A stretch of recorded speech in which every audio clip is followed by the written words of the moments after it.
নমস্কার, নিউজে আপনাদের স্বাগত। চেন্নাইয়ে ইন্ডিয়ান অলস্টার এবং ব্রাজিলের বিশ্বকাপ চলছে। এর মধ্যে যে ম্যাচটি হবে, ভারতীয় ব্যাটসম্যানরা প্রশান্ত ব্যানার্জি কথা বদলে দারুণ লড়াই করেছে। ব্রাজিল হয়তো প্রত্যাশামতো 2-1 জিতেছে, কিন্তু ভারতীয় যে ফুটবলটা উপহার দিয়েছে এবং যে উন্মাদনা ছিল স্টেডিয়ামে, গত রাত্রি যে আমরা ধরতে পারিনি কোচ প্রশান্ত ব্যানার্জিকে, যে প্রশান্ত দা আমাদের সাথে আছে পুরো ম্যাচটা এবং যে অ্যাটমসফেয়ার, সেটা নিয়ে যদি একটু আমাদের শ্রোতাদের অবহিত কর।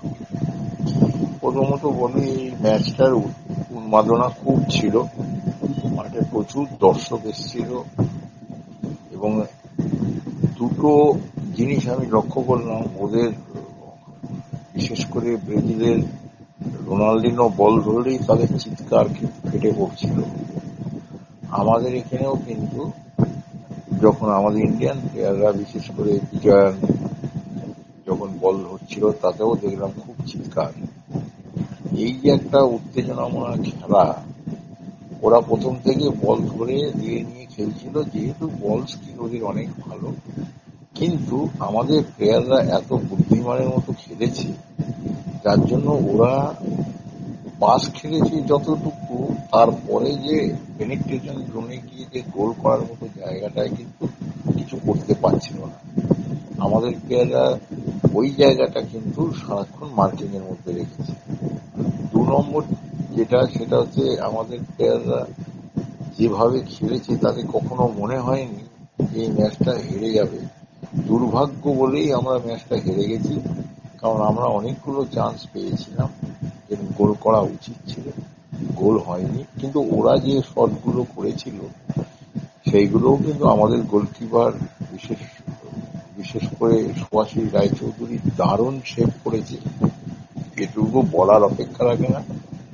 এবং আমাদের ডিফেন্স ভীষণ সুন্দরভাবে খুব বুদ্ধি ম্যান করে গেমটা কভারিং। সাজিয়েছিল প্রশান্ত দা। আমরা জানি যে সুভাষিস পেরেছে, তারপরে পরবর্তীকালে করণজিৎ এসেছিল।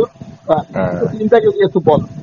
আমাদের টিমটা গোলকিপার ছিল সুভাষিস রায়চৌধুরী, ডান দিকে খেলেছে দীপক মন্ডল, বাঁ দিকে খেলেছে মোহনরাজ, স্টপারে অর্ণব মন্ডল, মহেশ গাউলি। হাফে খেলেছি আমরা 4টে হাফ, আর 5টা হাফের মধ্যে একটাকে একটু উজ্জ্বল খেলিয়েছি, আর 4টে মাঝখানে খেলিয়েছি। মেহরাজউদ্দিন অ্যালভিটোকে ডান দিকে রেখে, মেহতাব হোসেন, রহিম নবী, আর সামনে ভেঙ্কটেশ, তার সামনে খেলেছে বিজয়। এই হচ্ছে আমাদের ফার্স্ট 11 টিম। তারপরে আমরা চেঞ্জ করেছি, যেমন মেহরাজকে ডিফেন্সিভ ব্লকার হিসেবে ব্লকার হিসাবে রেখেছি। মানে আমরা অনেকটা ডান দিক 4-1 খেলেছে একদম একদম, আর ডান দিকে আমরা একটু অ্যালভিটোকে সরিয়ে দিয়েছি, কারণ ওইখান থেকে বাঁ পায়ে ভালো অপারেট করতে পারে। ফলে টিমটার মধ্যে সুন্দর বোঝাপড়া হয়েছে, টিমটা যথেষ্ট লড়াই করেছে।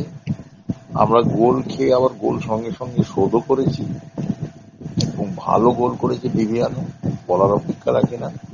আমরা মোহনরাজের জায়গায় সেকেন্ড হাফে নামিয়েছিলাম রাভানানকে, এতে আমাদের আরেকটু বেটার হয়েছে। এবং কালকে সব প্লেয়ারই খেলেছে, কাউকেই বাদ দেওয়া হয়নি। অনিত ঘোষ পরবর্তী শেষ 15 মিনিট। অনিত ঘোষ খেলেছে, এনকে প্রদীপ খেলেছে, সুরেশ খেলেছে, সবাই খেলেছে। ফলে টিমটার মধ্যে একটা বেশ ভালো উত্তেজনামূলক খেলা হয়েছে, এবং কোনো সময় মনে হয়নি যে আমাদের ছেলেরা, এই যে অনেকে অনেক কথা বলতো, বুদ্ধি করে খেলতে পারলে কিন্তু একটা যে কোনো টিমের পক্ষে অনেক সুবিধা হয়েছে। এবং আমরা তো দেখতাম যে কোচ হিসেবে প্রশান্ত ব্যানার্জির মধ্যে যথেষ্টই মশলা ছিল, তারই একটা ঝলক আমরা দেখেছি। এবার প্রশান্ত দা একটু বলবে, ব্রাজিলের কোন খেলোয়াড়রা খুব ভালো টাচে আছে? ব্রাজিলে আমার মনে হয়েছে রিভাল্ডো মাঝখানে বলটা ধরে ওই মেন খেলছিল, কারণ ওর বল পাসিং করা, বল রিসিভিং করা, দূর থেকে শুটিং করা, ওর খেলাটা দেখে মনে হচ্ছিল সত্যি খুব পুরনো রিভাল্ডোর ঝলক দেখছিলাম। আর রোনাল্ডিনো যখনই বল ধরেছে, তখন কিছু না কিছু একটা একটা ঝলক দিতে গেছিল সবসময়, বিশেষ করে যখন ফ্রি কিক হয় ভাবলাম যে এই ফ্রি কিকটা কিন্তু একটা কিছু করবে। এর মাঝে মধ্যে ওকে দেখেছি, এইটা দেখতে পাচ্ছিল। আর ওই পিছন দিকে এডমিনসনকে দেখছিলাম, পিছন থেকে আসছিল। আর সামনে ক্লেভারটন মাঝখানে বলটা ধরে অনেকগুলো পাস খেলছিল, এটাও দেখছিলাম। ফলে ওদের টিমের মধ্যে এই প্লেয়ার গুলোকে বেশ ভালো লাগছিল। লিওনার্দো। লিওনার্দো খেলেছে, কিন্তু অতটা চোখে পড়ে যতটা এদেরকে মনে হয়েছিল। রিভাল্ডো আমার বেশ ভালো লেগেছে, বেশ ভালো লেগেছে।